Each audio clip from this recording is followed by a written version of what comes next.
The top stories tonight in Y News. The Department of Health is tracing nearly 200 travelers from South Africa that entered the country before the travel suspension took into effect. 3 travelers, meanwhile, who came from South Africa, Egypt, and Burkina Faso were found to be positive for coronavirus.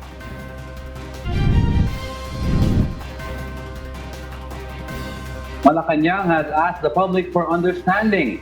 We face their loved ones abroad will have difficulty coming home for the holidays, as the IATF came up with adjusted testing and quarantine protocols for travelers from non-red list countries. And know why an expert recommends getting vaccinated with a different brand of COVID-19 vaccine booster dose. Good evening, Philippines and the world. Today is Friday, December 3, 2021. I am Herlene Delgado. Join us in the next hour as we deliver today's top stories around the Philippines and in other parts of the world. I'm Angelo Castro III. We are also seen in 1,935 satellite monitoring centers nationwide and via live streaming worldwide through the UNTV News and Rescue social media accounts and our website, untvweb.com. I am William Theo. First in the news. 3 passengers who arrived in the Philippines from South Africa last month tested positive for COVID-19. The Department of Health is now back tracing nearly 200 travelers composed of Filipinos and foreigners who had entered the country before the travel suspension took into effect. Aiko Miguel reports. The government has decided to temporarily suspend inbound flights from South Africa on November 26 until December 15. But to assure that no Omicron variant has entered the Philippines, authorities have been back tracing.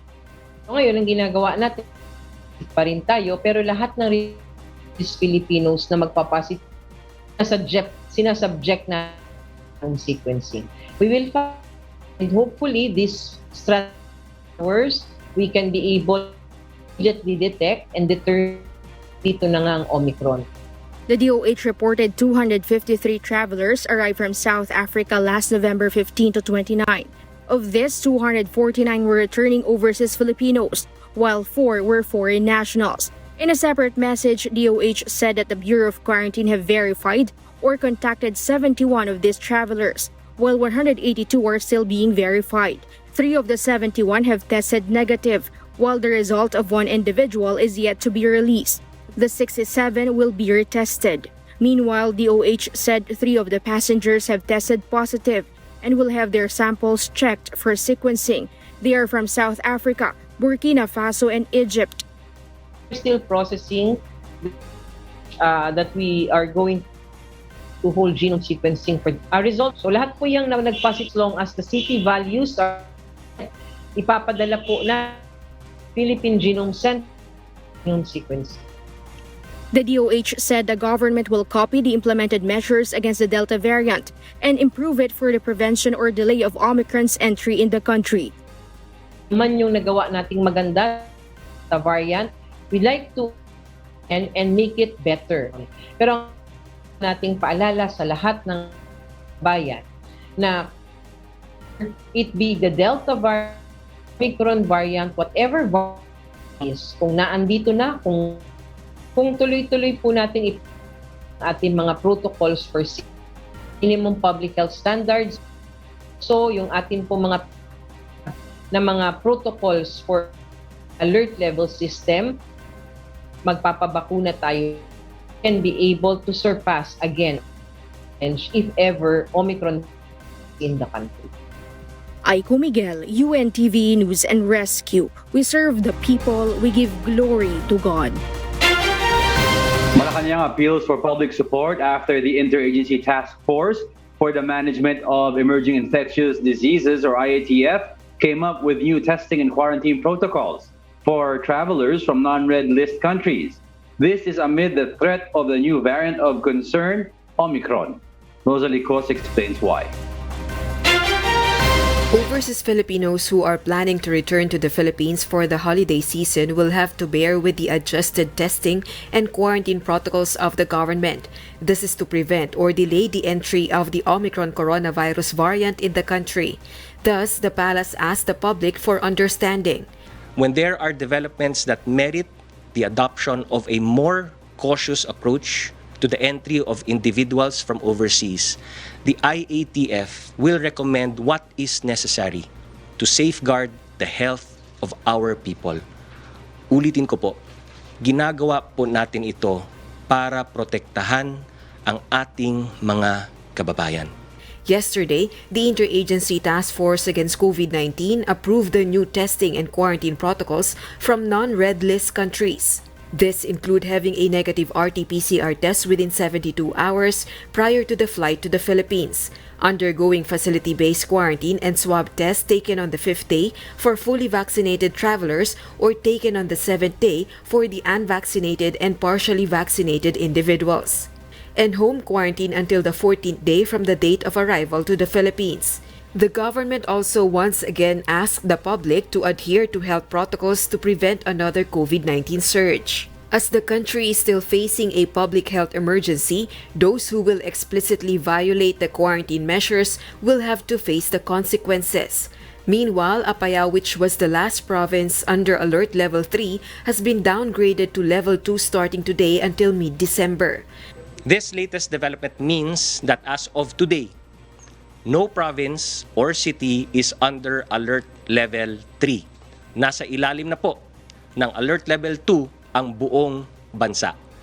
Sana po tuloy-tuloy ito. Under Alert Level 2, permitted establishments and activities are allowed to operate under 50% indoor capacity and 70% outdoor capacity. However, local government units are directed to intensify their active case finding and healthcare system. They should also immediately submit samples for genome sequencing. Rosa Licoz, UNTV News and Rescue. We serve the people, we give glory to God. An employers group expressed worry once the variant of concern Omicron enters the Philippines. The central bank, however, says it is not so concerned about the new variant. Nel Maribuhok will tell us why.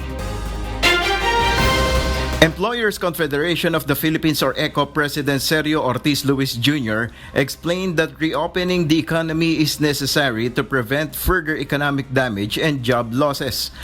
However, with the threat of the new variant, Omicron, the group fears its effect once the variant enters the country. Siyempre, nababahala rin dahil kung anong gagawin ng gobyerno. Sa totoo lang, marami sa mga kababayan namin, hindi naman natatakot sa COVID, hindi natatakot sa ginagawa ng gobyerno. Ortiz urged the government to strengthen the healthcare system and be consistent with the protocols it imposes as it eases restrictions amid the decline of COVID-19 cases. He also expressed concern that the government might resort back to strict lockdowns amid the threat of the new variant. Siyempre, mahihirapan na naman. Marami na namang mawawalan ng trabaho, kapay na pa naman. Hindi naman kaya ayudahan ng gobyerno. But the Bangko Sentral ng Pilipinas is not worried just yet about the newly discovered Omicron coronavirus variant. We're not so concerned with the new virus, with the new variant rather. I think there's too much exaggeration on the impact of that. I think the best thing to do really for the Philippines is vaccinate, vaccinate, vaccinate, and we have sufficient vaccines available. The BSP vowed to continue keeping an accommodative monetary policy. So far, the variant has not yet been detected in the Philippines, but the government has already closed its borders to countries where Omicron infections have been recorded. Nel Maribuhok, UNTV News and Rescue. We serve the people, we give glory to God. The inoculation of booster shots for fully vaccinated adults begins today. Meanwhile, a vaccine expert recommends getting vaccinated with a different brand of booster dose. Eileen Cerudo will tell us why.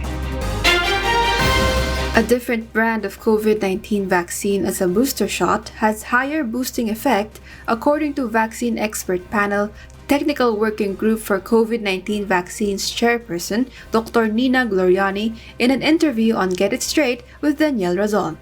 So yung nabigyan ng homologous, pare-pareho yung tatlo, compared do sa nabigyan ng heterologous, nyari Pfizer, Moderna, or Astra, Pfizer, Astra, Moderna. Yan po yung talagang may mga data. Mas mataas po yung boosting effect pag heterologous. The Department of Health already released its guidelines for recommended combinations for booster dose. Under the said guidelines, combinations can either be homologous or heterologous. Homologous dose is a combination of same brand of vaccine from the first dose. Heterologous, meanwhile, is a combination of a different brand of vaccine from the primary series. Individuals who chose heterologous dose, however, might have a higher chance of experiencing mild adverse events such as headaches, fever, and body pain. So nyari, doon sa Astra, Pfizer, nabigay siya. Doon kung Astra, 10 lang ang magre-report na, may naramdaman ako, para ako nagka-flu, nilagnat ako. Pag binigay yung heterologous, Astra, Pfizer, or Astra, Moderna, mga 20 hanggang 30 yung magre-report na nakaramdam sila ng mga side effects. Pero mild pa rin po. Gloriani clarifies both combinations are still effective against the COVID-19 virus and its variants, but the heterologous dose is recommended. Vaccine experts reiterated the importance of booster doses as added protection against the virus. They assure that the COVID-19 vaccines are proven to be effective even against COVID-19 variants. Eileen Cerudo, UNTV News and Rescue, we serve the people, we give glory to God. Local government units in Metro Manila opens their COVID-19 vaccination sites to administer booster shots for the adult population. But the Department of the Interior and local government appeals to the public to be cooperative by getting themselves vaccinated. Asher Kadapan Jr. tells us why live. Yes, Asher, please go ahead. Diego, the local government units' preparations and all other efforts in the COVID-19 vaccination program will only be successful if all citizens will participate and get themselves vaccinated against the deadly virus. Department of the Interior and Local Government Undersecretary Jonathan Malaya explains this as booster shots were allowed for all adults of the general public starting today. Kitang-kita po natin yung kahandaan ng mga LGUs. In fact, kami po sa DILG, we were assigned by Secretary Anyo sa iba't ibang mga rehiyon sa buong bansa. Nag-ikot-ikot po kami. Kitang-kita po namin yung kahandaan ng mga local government units. Provided, of course, meron pong suporta sa ating mga kababayan dahil kahit naman po handa ang LGU, kung hindi naman po receptive or cooperative or mataas pa rin po ang vaccine hesitancy or preference, hindi naman po magiging ganun matagumpay ang ating pagbabakuna. Today, the Valenzuela city government was able to immediately activate its vaccination sites to administer citizens under the A4 and A5 priority group or the essential workers and indigent persons. The LGU did not require pre-registration and residents just need to go to their vaccination sites with a valid identification and vaccination card from the same city. About 400 individuals received their booster shot today with no reported adverse effect from the vaccine or vaccinees. Kasi gusto ko talagang makatiyak na ligtas kami laban sa sakit na COVID. Tsaka siyempre gusto ko malaya akong makasama, pamilya ko, mga kaibigan, mga katrabaho. Gusto ko kasi ng proteksyon eh. Yun lang, proteksyon lang para humaba-haba pa ang buhay. Wala kang laban sa COVID. At least maging protected ka man lang, 'di ba? Yun lang. The Quezon City government, on the other hand, will start to administer booster shot to general public tomorrow. The LGU discourages residents to walk in the vaccination site to avoid inconvenience. Instead, they are urged to go through the barangay-assisted registration or online booking via QC Vax Easy or QCE services. The Quezon City LGU, however, requests more vaccine supply from the Department of Health to avoid delays in their vaccination activity. Hindi pa ho kami nabibigyan ng DOH ng allocation. Ang sabi po, ibibigay within these coming days yung allocation nila. So So right now po, ang ginagamit po namin mostly ay allocation ng city, yung LGU procured vaccine, which is aspirant. The city governments of Navotas, Malabon, and Muntinlupa are looking to open their vaccination sites for booster shots of the general public next week. Pwede siya mag-schedule online. Kung gusto naman nila sumubok walk-in doon sa mga walk-in sites, pwede din. Kailangan talaga may sistema para hindi mangyari yung katulad dati nung bago-bago pa tayo sa vaccination program natin. Kaya nagkakagulo pero ngayon meron tayong sistema kaya nawawala na rin yung gulo. LGU, tatawag na lang through text, through doon sa mga ibinigay nilang mga cellphone numbers. Gusto po ng ating City Health Officer matapos muna po yung A1 to 3 para po maayos po yan. Kasi hindi naman po pwedeng sabay-sabay because we're trying to avoid yung pagsikip sa mga bakunahan. And that's it for tonight on my end. Back to you, Jago. Thank you, Asher Kadapan Jr., reporting live from Quezon City.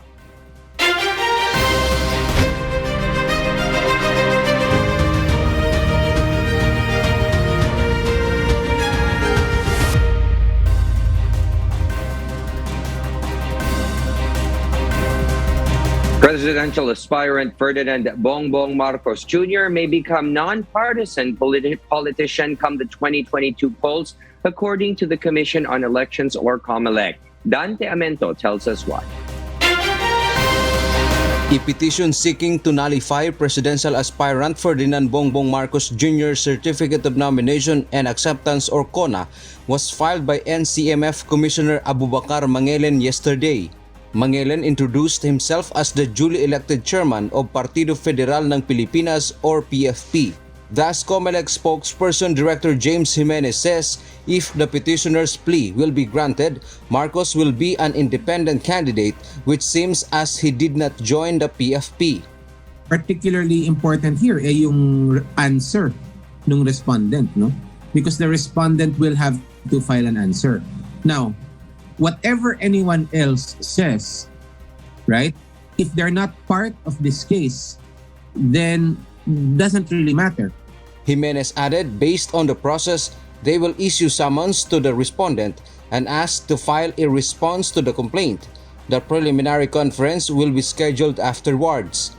Same procedure. Ang hinihingi niya kasi is declaration of nullity ng CONA and disqualification. So, katulad lang ng pangkaraniwang proseso lang, no? Katulad ng ibang dinidescribe natin. Magkakaroon tayo ng summons, magkakaroon ng opportunity to answer. Meanwhile, in a statement released by Partido Federal ng Pilipinas Regional Chairpersons, they call all complaints against BBM as black propaganda. They also added that their support with their standard bearer will be relentless. Dante Amento, UNTV, News and Rescue. We serve the people. We give glory to God. Armed men who belong to a private armed group of a local politician in Maguindanao surrenders to the police. Lea Ilagan reports. The Philippine National Police intensify its campaign against private armed groups or POGs in the country as the national and local elections draws near. Police Regional Office Bangsamoro Autonomous Region or PRO-BAR spokesperson, Police Lieutenant Colonel Cristio Lagyup Jr. said, from the 18 POGs, the police monitored 2 POGs remaining in the region. The disbandment of private armed groups is one of the efforts of the PNP, particularly Police Regional Office of Bangsamoro Autonomous Region, to ensure an orderly and peaceful election this coming 2022 national and local election. The Amiril Private Armed Group, headed by former Assemblyman or the 2nd District of Maguindanao, under the UNA Party, surrendered on Tuesday. Upang mabawasan at tuluyan ng mawala ang mga loose firearms at POGs sa bayan namin, sa bayan ng Talitay, lalawigan ng Maguindanao, at ito po itutupitin na po namin sa ating mga kinauukulan. Lagyup confirms that based on the intelligence report, the 2 remaining POGs are still active. Based dito sa Regional Intelligence Division natin, itong dalawang grupo na natitira ay hawak ng mga politiko din. The PNP earlier said There are still 6 active and 138 potential private armed groups in the country that possibly may come a threat in the coming election. Leia Ilagan, UNTV, News and Rescue. We serve the people. We give glory to God. The two detained Pharmally executives have once again maintained that they do not know the whereabouts of the financial documents being asked by the Senate Blue Ribbon Committee. Meanwhile, Senator Richard Gordon sees possible ghost deliveries of medical supplies. This report will tell us why. Pharmally Director Lincoln Ong and Corporate Secretary and Treasurer Mohit Dergani were transported by the Bureau of Jail Management and Penology from the Pasay City Jail to the Senate to attend the 16th Senate Blue Ribbon Committee hearing today. The two executives maintain that they have no knowledge of the financial documents of Pharmally. Ong dares the committee to file charges against them instead, saying that they are now suffering in jail. We are not criminals. Yung mga file na yan, I really don't know kung saan man sila.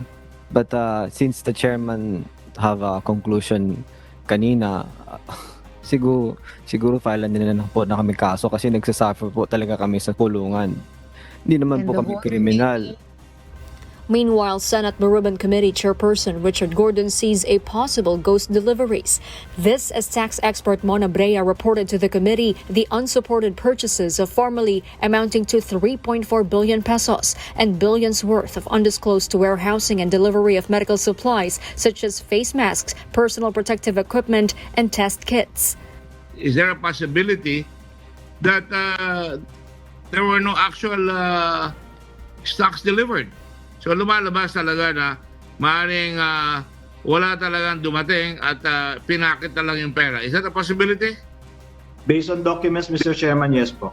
Wala pong records. So pag hindi pinakita yan, would I be well within our conclusion na naloko talaga ang bansa, na talaga may ghost deliveries dahil ayaw naman nila magsalita? Possible, Mr. Chairman, pag wala pong documents, Mr. Chairman.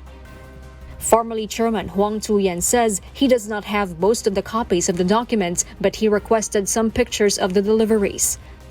I guess at the time we just felt accomplished, delivering so many things at a time. So for us, we wanted to keep that as a namesake or perhaps for future saying how we delivered so much stuff. But so maybe I could have those and I will try to compile those. But in terms of document-wise, I will try, but I really do not have a lot of those. I apologize. Ong claims they have delivery receipts signed by the Procurement Service of the Department of Budget and Management or PSDBM to prove the deliveries. The 17th Senate Blue Ribbon Committee hearing is set on December 16. Jorlin Delgado, UNTV News and Rescue. We serve the people. We give glory to God. For the news abroad, South Africa's officials urge people to get vaccinated amidst the spread of the Omicron variant. Nerissa Dando details why live. Yes, Nerissa? Good evening, Kat. South Africa accelerates its vaccination drive as Omicron, the new COVID-19 variant, has become dominant in the country, fueling an exponential surge in new cases. A sharp rise of 11,535 daily new cases was recorded on Thursday. This is over 5 times compared to 2,273 cases recorded earlier this week. Gauteng province, where South Africa's largest city is located, is considered a hotspot of infections with more than 70% of the new cases. Health Minister Joe Fala emphasizes the importance of vaccination, especially for the upcoming festive season, and urged people to get vaccinated before visiting and going to vacations. Currently, only 24% of South Africans and 7.5% of the continent has been fully vaccinated. According to officials, they have no shortage of vaccines in the country, and vaccination sites were open in shopping centers and transportation hubs to ramp up the efforts to increase this percentage. Meanwhile, the World Health Organization, or WHO, deploys a search team to the hotspot province in South Africa to support contact tracing and surveillance. Beth? Yes, Nerissa, are there new findings for the Omicron variant? Yes, Kath. According to scientists from South Africa's National Institute for Communicable Diseases, or NICD, previous infection to other variants does not make a person protected against Omicron. However, vaccines are still believed to protect against severe infections. Moreover, there seems to be drastic or no drastic difference to symptoms compared to other variants. Back to you, Kath. Thank you, Nerissa Dando, for that report live from Japan. India has detected its first 2 cases of Omicron, the new COVID-19 variant of concern, in the southern Indian state of Karnataka. The 2 men, aged 66 and 46 years old, returned from overseas and have tested positive for COVID-19. Indian government announced new travel restrictions from at-risk countries including the UK, South Africa, New Zealand, Bangladesh, Hong Kong, and Israel. On a Twitter post, Prime Minister Narendra Modi urged citizens to remain vigilant and to continue following the safety measures in place. U.S. President Joe Biden announced an extension of the Transportation Administration mandate, which requires travelers to mask up on airplanes, trains, buses, and in airports and train stations through mid-March. Jane Robles reports why live. Jane? Good evening, Kath. U.S. President Joe Biden extended the federal mask mandate following the confirmation of California health officials regarding the first confirmed case of the Omicron variant within U.S. borders. Travelers who refuse to wear masks may face fines ranging from a minimum of $500 to $3,000 for repeat offenders. The mandate does not apply to people with certain disabilities and those under the age of 2, but it requires travelers entering the country by air to test negative for COVID within a day of departure, regardless of vaccination status and nationality. This week, I announced an additional action to strengthen international travel rules to give us more time to stop the spread and study a new variant. It used to be that international traveler flying to the United States had to test negatively 3 days before their departure from that country. Well, I'm announcing today that all inbound international travelers must test within 1 day of departure, regardless of their vaccination status or nationality. Prior to the first detected Omicron case, the U.S. has already begun restricting travel from 8 African countries on Monday. U.S. officials have confirmed 2 more cases of Omicron, 1 from Minnesota and 1 from Colorado. Meanwhile, President Biden is positive that the country is in a better position to beat the new variant this winter compared to last year's winter. Variant is cause for concern, but not panic. We knew there'd be cases of Omicron here in the United States, and it's here. But we have the best tools, the best vaccines in the world, and the best medicine, and the best scientists in the world. We're going to fight this variant with science and speed, not chaos and confusion. Back to you, Kath. Thank you, Jane Robles, reporting live. Studies by a Harvard nutritional psychiatrist recommends avoiding 5 certain food contents to help prevent brain impairment. Annie Mancilia will give us the details live. Yes, Annie? Good evening, Kath. Dr. Uma Naidu of Harvard University suggests avoiding the consumption of certain food and beverages as they can cause stomach metabolic processes and brain inflammation, which can affect the human memory. The brain requires sugar as energy, but a high sugar intake can increase memory impairment and reduce the brain's neuroplasticity. Because of this, Dr. Naidu recommends women to keep daily sugar intake below 25 grams and men below 36 grams. Processed carbohydrates are also converted into sugar, so it is said that consuming less processed carbohydrates like vegetables, fruits, and wholemeal products can help reduce such risk. Additionally, Dr. Naidu said consuming fried foods should be kept to a minimum. High intake of fried foods cause brain inflammation and damages our blood vessels. This leads to lower learning and memory, mental resilience, and increase the risk of depression. Meanwhile, additional studies have further said that high alcohol consumption leads to high risk of dementia, to which Dr. Naidu recommends to drink in moderation. Lastly, products which contain a nitrate and preservatives like salami and sausages can change the bacteria in the stomach and ultimately causes high risk of depression and bipolar disorder. Kath? So Annie, what are examples of food which can improve memory and focus?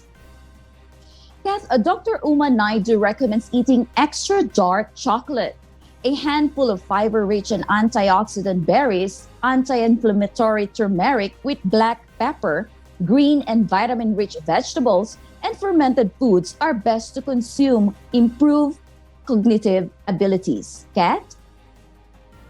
Thank you, Annie Mantilla, reporting live from Singapore. And those are the reasons behind the news in other parts of the globe. I'm Kat Dumaraos, reporting live from Bangkok, Thailand. Good evening. Public schools in the National Capital Region are set to join the pilot implementation of limited face-to-face classes beginning next week. JP Nunez will give us the details in their preparation live. Yes, JP, go ahead. Yes, Diego, good evening. Payatas B Annex Elementary School already selected students to participate for the resumption of in-person learning beginning Monday. Foot baths, thermal scanners, washing areas were placed at the entrance of school facility. Yung selection po nito, yung mga batang nandito lang, walking distance lang, yung mga nandiyan, may mga bahay po kaming makikita kayo dyan. Yan, nandiyan nakatira yung mga bata. Tsaka yung walang mga tumor sa bata. Di ba may mga bata pa lang meron silang ano. Hindi po pwede po yan. Isolation facilities were already placed inside school as response if any student shows COVID-19 symptoms before the start or during class proper. Excited kami, nanenervyos para sa Monday. Ganun talaga ang feeling namin. Excited kami na makaharap na yung mga bata. Pero actually, nag-simulation na kami. Payatas B students will just go to school for in-person learning twice a month. The rest of the lessons will be conducted using modular method or online classes. Students from grade 2, grade 4, and grade 6 will be the first to attend on Monday, while the remaining students from grade 1, grade 3, and grade 5 will be scheduled next week. Their schedule will go alternate with a month. Parents believe that students going back to school will ease them from struggling to teach their children. Noong una, hindi maiwasan ho yung mga agam-agam, pagdadalawang isip, pero nung time na napaliwanag na namin ng mas maayos, doon namin naramdaman din na halos lahat ng parents, gusto na rin naman mangyaring pumasok na rin yung mga anak nila, siguro sa kadahilan na na-experience din nila kung gaano kahirap ang magturo sa anak nila. Iba po yung turo talaga sa bahay at iba yung turo dito sa school. Na ang mga bata talaga matututukan ng mga teacher na paano ho sila igabay sa kanilang pag-aaral.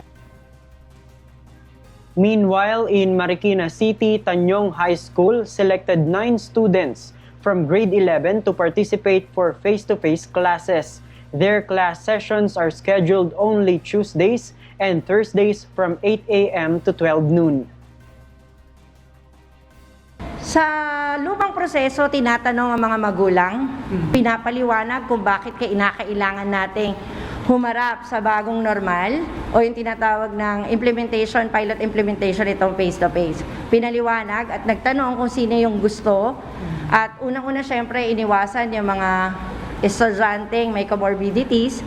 So sila ay patuloy pa rin online o modular. School authorities said the selected students were already fully vaccinated against COVID-19. Lahat ng staff na nandito sa eskwelahan fully vaccinated at walang comorbidities. Lahat ng estudyante ay Sila yung priority, lalo na yung mga papasok na sa Lunes. Sila yung tinapos na ang second dose. So fully vax sila na papasok at haharap sa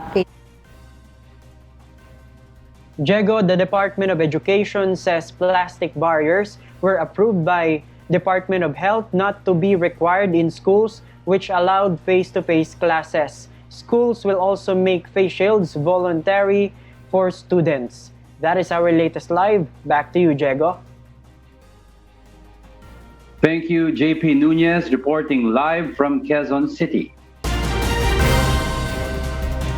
The Philippines confirmed 544 new COVID-19 cases today, the 10th day in a row that daily infections remain fewer than 1,000. The country's cumulative tally stood at 2,833,878, with 14,977 active cases or people still receiving treatment. Of the active cases, 7,166 have mild symptoms, 3,801 were in moderate condition, 2,433 have severe symptoms, 889 were in critical condition, and 688 have no symptoms. The death toll climbed to 48,987 with 235 new fatalities. Meanwhile, the recovery tally soared to 2,769,914 after 734 new survivors were confirmed. And before we close, we will leave you with a word, giving glory to God. From the book of Proverbs, chapter 14, verse 29, it says, "He that is slow to wrath is of great understanding, but he that is hasty of spirit exalteth folly."